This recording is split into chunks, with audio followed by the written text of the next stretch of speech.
Break के बाद एक बार फिर से आपका स्वागत है और अब वक्त वाला है हमारे खास कार्यक्रम हल्का हलचल का, जहां पर रोजाना हम आपको आपके हल्के में लाइव लेकर जाते हैं और आज दिन भर क्या कुछ खास गतिविधियां रहने वाली हैं उसके बारे में भी जानकारी साझा करते हैं। चलिए आपको सीधा गुरुग्राम लिए चलते हैं, जहां पर हमारी संवाददाता हमारे साथ जुड़े हुए हैं गुंजन जोशी। गुंजन, आज क्या कुछ खास रहेगा दिन भर गुरुग्राम में?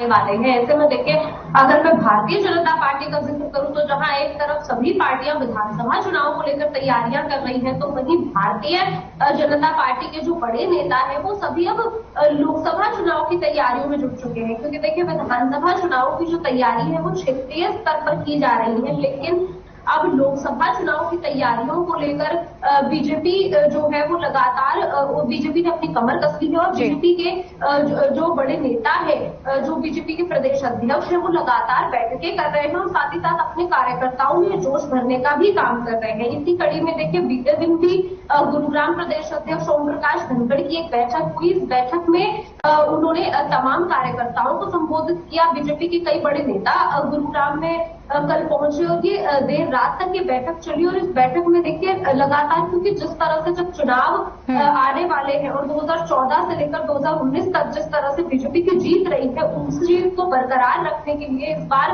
प्रदेश अध्यक्ष ने बूथ को लेकर देखिए बात कही है। साथ ही साथ बूथ पर अपनी जो है नजर गड़ाने की, साथ ही साथ बूथ को बीजेपी के लिए बूथ मजबूत बनाने की यहाँ पर प्रदेश अध्यक्ष ओम प्रकाश धनखड़ ने बात कही। साथ ही साथ देखिए, कार्यकर्ताओं में जोश भरने का जो काम है वो किया ही जा रहा है, चाहे वो मुख्यमंत्री की तरफ से हो, चाहे वो प्रधानमंत्री की तरफ से हो, चाहे गृह मंत्री की तरफ से हो, चाहे हरियाणा के प्रभारी विप्लव देव हो। समय समय पर गुरुग्राम में आकर वो देखिए कार्यकर्ताओं को संबोधित कर रहे हैं, उनमें जोश भरने का काम कर रहे हैं। लेकिन कल जो ये बैठक ली गई है, इस बैठक में कहीं ना कहीं देखिए 2024 के लोकसभा चुनाव की तैयारियां जो है उसका जायजा लिया गया है। अब तक गुरुग्राम में जितनी भी बैठकें ली गई थी उन सब में विधानसभा चुनावों का जिक्र किया गया था, निगम चुनावों का जिक्र किया गया था, लेकिन कल जो बैठक ली गई है उसमें पहली बार लोकसभा चुनाव का जिक्र किया गया है।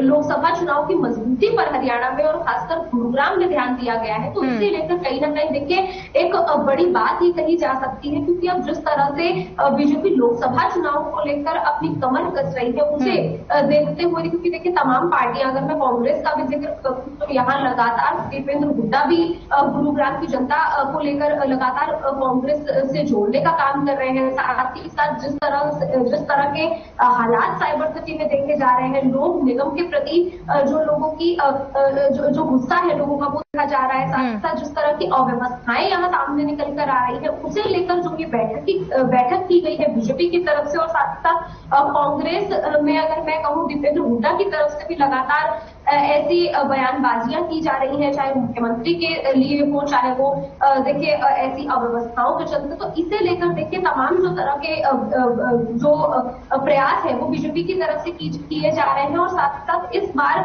गुरुग्राम का अगर मैं जिक्र करूं तो गुरुग्राम में 2024 के चुनावों को लेकर बूथ मजबूत बनाए जाएंगे। कल की बैठक में बूथ को लेकर चर्चा की गई और साथ ही साथ जिन बूथ पर बीजेपी कमजोर है उन पर जाकर अपने कार्यकर्ताओं को और नेताओं को प्रचार करने का जो है प्रदेश अध्यक्ष ने आह्वान किया कि आप वहां जाए और प्रचार करें। साथ ही साथ देखिए, अगर क्योंकि चुनावों का जिक्र हो रहा है तो ऐसे में अगर मैं आम आदमी पार्टी का जिक्र करूं तो लगातार आम आदमी पार्टी दिल्ली की तर्ज पर यहाँ वोट मांगने की कवायद शुरू। जी बिल्कुल गुंजन, तैयारियां तो जारी हैं। इसके अलावा मैं आपसे ये भी समझना चाहूंगी, क्योंकि इस वक्त आई फ्लू के मामले भी काफी ज्यादा बढ़ रहे हैं, तो क्या गुरुग्राम में भी आई फ्लू के मामले तेजी से बढ़ रहे हैं? क्या हालत है इस वक्त?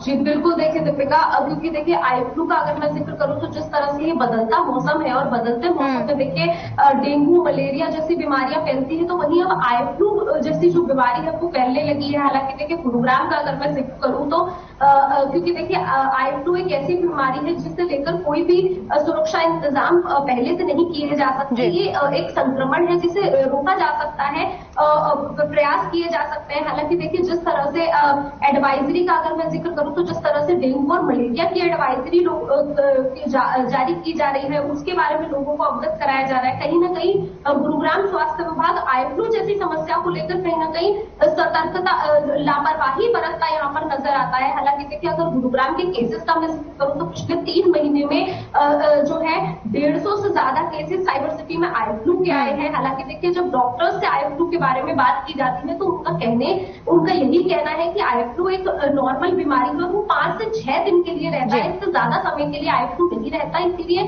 घबराने की बात नहीं होती। हालांकि देखिए कुछ ऐसी बातें हैं, कुछ ऐसे उपचार हैं जिनको हम अपने डेली रूटीन में लाकर आई फ्लू जैसी बीमारी को कम कर सकते हैं। हालांकि देखिए अगर गुरुग्राम का मैं जिक्र करूं तो गुरुग्राम में अगर मैं सरकारी अस्पताल का जिक्र करूं तो लगातार आई फ्लू के पेशेंट जो है वो बढ़ते जा रहे हैं। बीते 3 महीनों में जिस तरह से 150 से ज्यादा मरीज आई फ्लू के आए हैं, आज भी देखिए 2 से 3 मरीज सुबह ही आई फ्लू के यहाँ पर स्पॉट किए गए हैं। हालांकि उन्हें तुरंत उपचार दिया जा रहा है और डॉक्टर्स की तरफ से लगातार सलाह दी जा रही है। और देखिए जिस तरह से अब आई फ्लू बढ़ रहा है उसे लेकर भी गुरुग्राम के जो सीएमओ है वीरेंद्र यादव वो एक बैठक करेंगे, जिस बैठक में तमाम तरह के जो इंतजाम है आई फ्लू को लेकर उन सभी के बारे में जो है चर्चा की जाएगी और ऐसी समस्या ना बढ़े, लोगों को ऐसी समस्या ना हो, इस बारे में भी जो है डॉक्टर्स को बताया जाएगा। क्या किसी तरह के कैंप भी लगाए जा रहे हैं क्योंकि संख्या में लगातार इजाफा हो रहा है? जी बिल्कुल, देखिए कैंप मैं यही जिक्र करने वाली थी क्योंकि देखिए आई फ्लू जैसी बीमारी है तो ऐसे में लोकल स्तर पर लोगों को जागरूक किया जाने का जो है यहाँ काम किया जा रहा है। अगर मैं डिस्पेंसरी की बात करूँ क्योंकि गुरुग्राम में हर इलाके में एक डिस्पेंसरी है, तो ऐसे में डिस्पेंसरी जो डिस्पेंसरी के डॉक्टर इंचार्ज है उन डॉक्टरों को ये बताया जा रहा है कि लोगों को ज्यादा से ज्यादा आई फ्लू के बारे में बताएं। साथ ही साथ देखिए जो ज्यादा कंप्यूटर पर काम करते हैं, फोन चलाते हैं, ऐसे में लोगों को आई ड्रॉप्स यहाँ सरकार की तरफ से बांटी जा रही है। ठीक है गुंजन, बहुत बहुत शुक्रिया आपका हमारे साथ जुड़ने के लिए और तमाम जानकारी साझा करने के लिए। चलिए फिलहाल के लिए इस खास कार्यक्रम में इतना ही, मुझे दीजिए इजाजत, नमस्कार।